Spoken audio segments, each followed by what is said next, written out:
Et salut à toi, bienvenue dans l'épisode numéro 35 du podcast Nourris ta santé. Et aujourd'hui, je vais t'expliquer, euh, te préciser en fait une erreur que beaucoup font et qui en quelque sorte ruine ton post-workout. Donc, c'est-à-dire le repas qui suit ta séance de sport et qui te permet de bien récupérer après ta séance de sport et donc de bien progresser parce que la récupération plutôt permet de progresser en fait tout simplement. En fait, cette erreur, je vais pas y aller par quatre chemins, c'est une erreur liée à la digestion. Il faut savoir que si on digère mal son post-workout, déjà, évidemment, le post-workout va perdre largement de son efficacité parce que si on digère mal, ça veut dire que l'on absorbe mal. La digestion, en fait, précède l'absorption. L'absorption dépend de la digestion. Évidemment, si on a des mauvaises habitudes alimentaires et que l'on a une mauvaise digestion durant son repas, ça veut dire que l'absorption va être en partie inhibée. Et donc, si on absorbe moins les nutriments, eh bien, ça veut dire qu'on va en récupérer moins en quelque sorte. Et donc, notre corps ne va pas fonctionner aussi bien pour, par exemple, récupérer après la séance de sport. Et en fait, pourquoi est-ce que beaucoup digèrent mal justement après leur séance de sport et du coup durant leur post-workout? C'est tout simplement par rapport au timing auquel ils prennent leur post-workout. Ce conseil, en fait, il va s'adresser aux personnes qui ont un minimum de flexibilité au niveau de leur horaire. Évidemment, s'il n'y a pas du tout moyen de faire autrement, le mieux c'est de continuer comme on faisait avant. Mais je tenais quand même à préciser ce détail parce que, par exemple, le week-end, etc., il peut être très simple à mettre en place et ça peut vraiment beaucoup aider sur le long terme au niveau de la progression et au niveau du coup des performances. Donc en fait ce détail c'est tout simplement le timing et c'est lié en fait au fait que si on consomme son post-workout vraiment trop proche après sa séance, donc plutôt entre 0 minutes on va dire après sa séance et 1 heure, il y a des risques que l'on digère mal. La raison de cela, c'est que lorsque l'on fait une séance de sport plus ou moins intense, évidemment ça dépend de l'intensité, notre système sympathique, donc le système sympathique c'est un petit peu le système nerveux qui est en mode alerte, un petit peu lié au stress en fait, mais pas forcément de manière négative. Et bien ce système sympathique il est activé durant notre séance de sport, donc évidemment il est encore plus activé si la séance est très intense.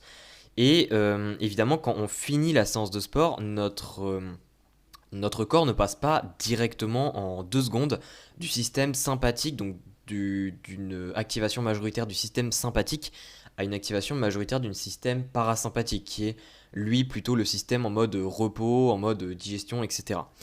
Le problème de cela, c'est que si on mange juste après notre séance et que on est encore en transition, on va dire, pour aller du système sympathique au système parasympathique, ça veut dire que lorsque l'on commencera à digérer notre repas, à le consommer, etc., car la digestion commence dès le début du repas, en fait, avant même qu'on le mange, avec la phase céphalique, que je ne vais pas détailler ici, eh bien, la digestion va être impactée, tout simplement. Donc, ici, pour contrer ce problème, il n'y a pas 36 solutions. Il y a 2 points déjà à respecter. Le premier point, c'est d'éviter de consommer quand je parle un vrai repas, c'est vraiment un vrai repas juste après sa séance. Évidemment, si tu sens vraiment que tu es complètement mort, que tes réserves de sucre sont KO parce que, je sais pas, tu as peut-être fait une séance, euh, une séance à intervalles en cardio, etc. Là, tu peux manger un petit encas, je ne sais pas, un- une compote, un truc comme ça. Bon, bref, vraiment un petit encas. Mais par contre, au niveau vraiment du repas, du post-workout, ne le consomme pas juste après ta séance. Donc ça, c'est le premier point. Et puis le deuxième point, pour éviter en fait que ça pose problème, c'est l'heure qui suit ta séance de sport, c'est d'essayer de faire une activité qui n'est pas stressante, une activité qui relaxe un minimum. Si tu repars directement dans le stress après ta séance de sport, c'est pas le mieux parce qu'évidemment ton système sympathique ne va pas se désactiver aussi rapidement parce qu'il va être encore stimulé. Donc j'en sais rien, un exemple typique ça peut être par exemple de lire après une séance de sport.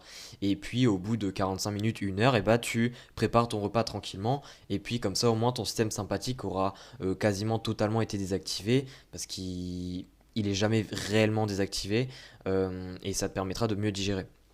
Donc concrètement, je l'ai dit, si vraiment tes horaires c'est chaud, par exemple en semaine, etc., quand tu travailles, tu vas peut-être à la salle, j'en sais rien, le matin ou peut-être le midi, et que tu travailles juste après ou que tu dois faire autre chose, évidemment, cette astuce va être compliquée à respecter. Mais dès que tu peux la mettre en place, mets-la en place, parce que vraiment, ça paraît pas sur le moment, mais ça fait une différence au niveau de la digestion, et ça va être vraiment bénéfique.